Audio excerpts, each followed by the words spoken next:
Before I call final speaker,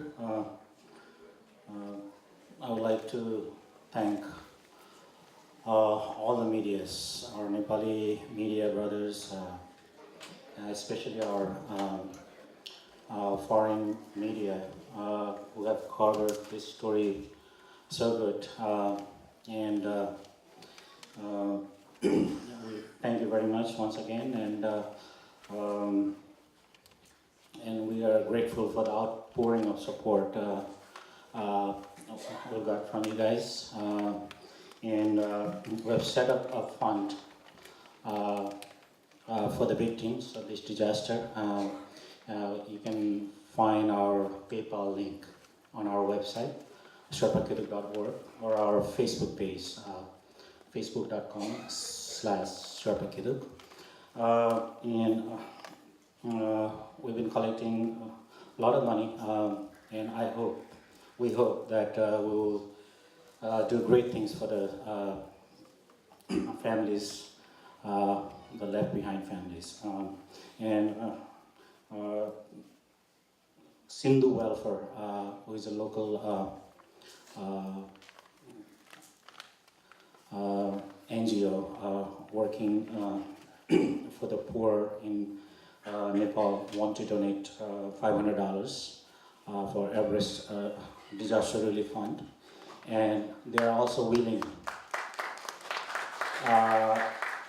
They are also willing to sponsor one child for life. Thank you. And lastly, I want to call our President, Mr. Angeljan Sherpa. Thank you. Namaste. Good afternoon, everyone. Dharma Guru, Amaturku, Gegenla, His Excellency, the Permanent Representative of Nepal to the United Nations, Mr. Durga Prasad Bharrai, our Gumba coordinator, Kalsan Chopel, different members of the community organization, friends from the media, well-wisher, supporters, and my dear brothers and sisters. It's a highly emotional day for our entire Sherpa community. On April 18, 2014 at 6:45 a.m., a tragedy struck on Mount Everest, and a mother lost his son, a child lost his father, and a woman lost her husband, and the Sherpa community lost some of his finest young mountain climbers. The entire Sherpa community in New York is shocked, is shattered, and saddened by this terrible loss. And we are all grieving at this moment. On behalf of the United Sherpa Association, Sherpa Kituk, we would like to express our deepest sympathy and heartfelt condolence to the families of the victim who died on this terrible day. What I would like to know, like the families back in Nepal, the Sherpa brothers and sisters, to know that the Sherpa family, the brothers and sisters in the United States of America, have not forgotten them in this difficult time.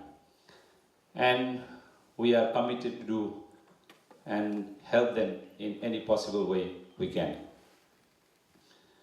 We know that no amount of financial compensation or can bring back or fill the void left in their life because of this loss. Now, who are these climbing Sherpas? Why do they climb? Is it for a name, fame, or a glory? Yeah, it might be true for some of the Sherpas, the young Sherpas who are climbing at the moment, but to majority of them, it's just a source of income, just to put a food on the table for their families. They do this work with all the humility, with all the sincerity, and despite the hardship and the difficulties that they face when they go up in this climbing expedition, yet with a smile. They're always smiling. They're trying to please their climbing, Western climbers who come to scale this highest peak on the world. They sweat and toil in this mountain, fix ropes, carry the food, carry the oxygen up to for this expedition. And these people are hardworking, simple, honest people from villages somewhere in the Himalayas who works only during the climbing season and then go back to their villages to work in their field and to be with their families. They know very well the risks that is associated with this profession. As a famous mountaineer, Reinhold Messner once said, the life of a mountaineer is just 50-50. So there is very high risk that they might get killed in that mountain. Like I said, the simple reason why they go up and climb this mountain is to put food on the table and to make sure that their children get education so that they don't have to climb when they grow up. The Sherpa community in New York, or Sherpa community anywhere in the world, is highly indebted to these hardworking and honest climbing Sherpas. It is because of them the Sherpas are known all over the world. As it happened to myself when I first came to this country in 1998. When I first arrived at JFK airport, an immigration officer asked me, he looked at my passport and said, "Are you Sherpa?" I said, "Yes." And then he took a picture with me and invited other officers there and they all took a picture with me, even though I have never been climbing mountains. I was involved with the profession, like organizing trips for the mountaineers and trekking people, but I have never scaled a mountain myself. Whether it be in California, in the Squaw Valley, in a bar, people offering us drinks because we were Sherpa, even though we haven't scaled the mountain. So it is because of these people we are known all over the world. And so the community is highly indebted to them. The tragedy last week on Everest had led us to question many things. Were the victims' family adequately compensated? Was the insurance coverage that they were provided to them enough? Are the Sherpa climbers paid enough? Whether the search and rescue effort put by the government was enough? So it's time that everyone involved in this business, or the community as a whole, we have to think and we have to look for an answer. The trekking agent in Nepal, like His Excellency mentioned, there are so many layers, right from in America or wherever in Europe, the travel agent that booked these wealthy Western climbers to go on the top of the mountain. We have heard amputee guy, a guy without a leg being on top of Mount Everest. We have heard a blind person going on top of Everest. It seems that Everest is a piece of cake, but it's not true.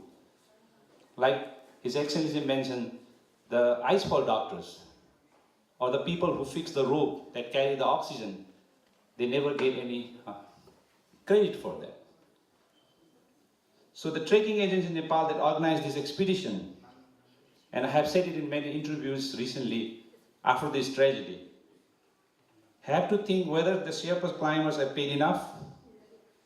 It is their moral responsibility of these trekking agents to make sure that the insurance coverage are enough and not lobby the government to lower coverage because they think that they might lose the business. Now when it comes to government, the role of any government, of course, is the safety and security of the citizen. It has to design policies where the safety and security of the climbers has to be the top priority as far as the mountaineering goes. The government has to create a safety net for those climber families. People who die on the mountain, their families are left stranded. Like we heard, so many go through the mental trauma, so many or they are divorced because the husband dies on the mountain and the woman has no other source of income, or like in case the climbers he's amputated or he's terribly injured in that accident. So in that case, sometimes the woman leaves her husband. So who is responsible for all this? And also it has been said in the media from the time to time, like whether the Sherpas are exploited. We always say like Sherpas are not exploited because we are willing to do that work as long as we are paid enough, and they are paid enough, I think, according to the Nepal standard. And we say like it's not like talk about exploitation. It's not about exploitation. It's about not being appreciated enough. That's what we want. The recent announcement by our Nepalese government of providing 40,000 equivalent to $415 has been highlighted with the media a lot recently. So, but it's not that $40,000, that 40,000 rupees that the government was providing to the victim families that we're outraged about. It's about the way the government people did it, because they had no idea. They had no idea how much the funeral of a Sherpa family cost.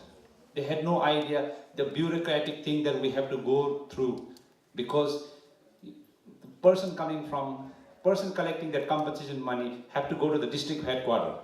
And just to get to the district headquarters costs a lot of money. So 40,000 rupees, our community at least took as an insult.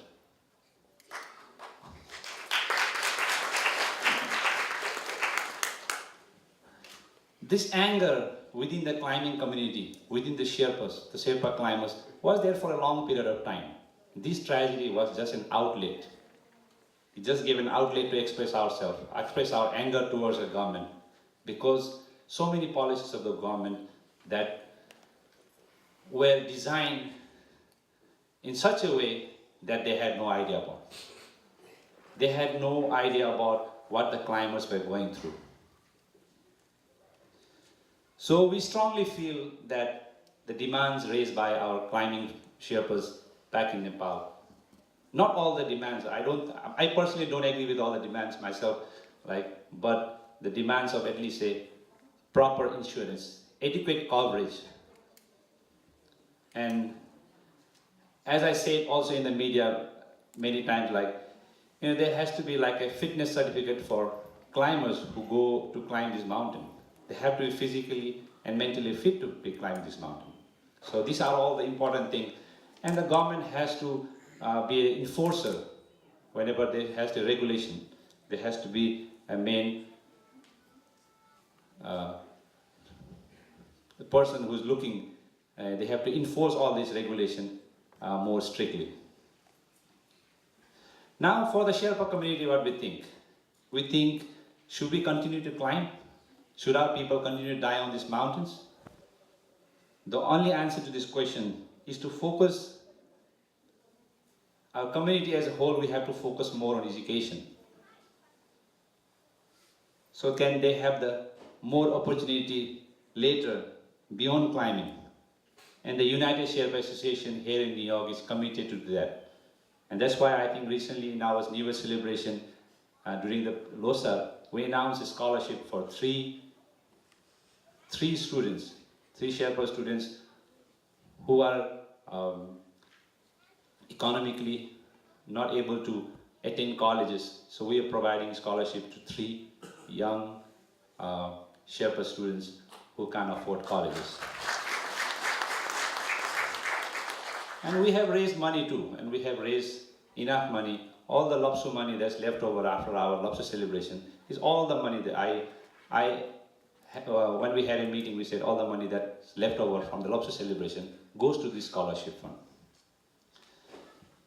I think if we can together, the trekking agents in Nepal, in Western countries, and the government agencies, and the local people, I think if we can get together and try to make some changes or reform in the climbing industry or the trekking industry, I think this will be a true tribute to the people that has been killed in the mountain since 1953.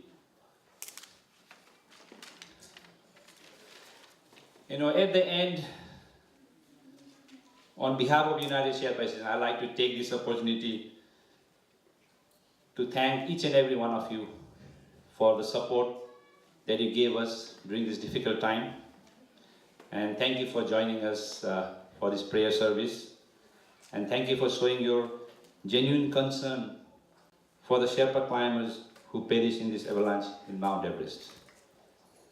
I would also like to thank the Nepalese government for their search and rescue effort, and the Nepali diaspora, especially the NRN, non-resident Nepali, for announcing $1 million rupees for the victim families. I would also like to thank the Sindhu Welfare Society, a non-profit organization based here in New York, who does a grassroots work back in Nepal, building schools, and they have agreed to sponsor a child of the victim. So that is a good news too. And especially all the Western medias, we like to thank you from our bottom of our heart for the extensive coverage of this news. Even though it's for a wrong reason, it's not a very good coverage because of the tragic loss of life, but because of the extensive coverage of the media from all quarters, it helped to put some pressure on the government in Nepal back. And because of that, the government has announced recently that the amount of compensation that the climbers' families will get, they raise it from 40,000 to 500,000. I think the previous speaker said it very clearly. That is only been announced now. It has to pass through a cabinet, and then once the cabinet approves it, and we also like to request our ambassador and he's been a climber himself, so he understands the pain and the problems of the climbing, and then I think he is going to advise the government back in Nepal to bring these changes. And he also talked about some of the things like climate change, and I was yesterday reading the paper and it was a headline there, has the climate change triggered an avalanche in the Mount Everest region? Well, the talk about the issue of global warming is even a controversial issue here in America, so I don't know how people take it back in Nepal. So I think we have to make our Sherpa climbers, I think there should be some awareness program in regards to global warming back in Nepal. So when they go to climb there, they understand the mountain very well, and then they can, do their responsibility. They can discharge the responsibility well. And we have set up to help the families back in Nepal, Everest Disaster Relief Fund, and I'd like to thank everyone who has contributed to this fund. And that fund, I think our coordinator announced earlier that we're planning to give 40,000 rupees to each of the families and the injured. So with that, I'd like once again thank everyone for coming. Thank you so much. Thank you. Before I wrap up, we have a relative of the climber who perished, Pen Dorje Sherpa. His sister, Mrs. Pasang Kanchi Sherpa, would like to have a few words with you guys.